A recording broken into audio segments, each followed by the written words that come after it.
Social media के सुर्खियों में रहने वाली उर्फी जावेद को मिला करारा जवाब। उर्फी जावेद ने एक शो के दौरान एयरपोर्ट पहुंची। एयरपोर्ट पर पहुंचने के बाद कई लोग फोटो लेने लगे। उसमें एक शख्स ने उर्फी जावेद को दिया करारा जवाब। उर्फी जावेद ने भी कोई कम नहीं है। उर्फी जावेद ने भी जम के बरसाई रूह। वो इंसान जो शख्स ने उर्फी जावेद को दिया था करारा जवाब, उसने कहा इंडिया में रहना है तो इंडिया का वेशभूषा सीखो, ये आधे लिबाज में घूमना बंद कर दो। उर्फी जावेद ने कहा मेरा मर्जी, जो मन करेगा वो मैं पहनूंगी, आप कौन होते हो बोलने वाले।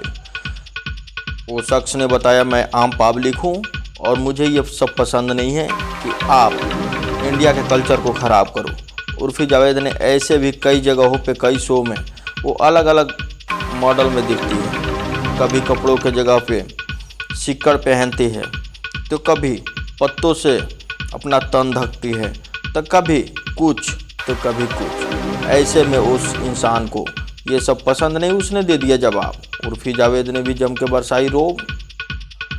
उर्फी जावेद का वो वीडियो सोशल मीडिया पे हो रहा है जोरों शोर से वायरल। ये घटना कोई बड़ी नहीं है, ऐसे में छोटे मोटे घटना उर्फी जावेद के साथ होते रहते हैं। उर्फी जावेद ने कई मीडिया वालों के सामने भी ऐसे जवाब का मुँह तोड़ जवाब दिया है। कई बार मीडिया वालों ने भी अनाप शनाप उर्फी जावेद से ऐसा सवाल किया है। उर्फी जावेद को ऐसे सवालों से कोई परवाह पड़ने वाला नहीं है। उर्फी जावेद ने कई बार मीडिया वालों का मुंह भी बंद कर दिया है। उर्फी जावेद से जो कोई भी ऐसा सवाल करता है, गारंटी है कि उसका इज्जत चला जाता है।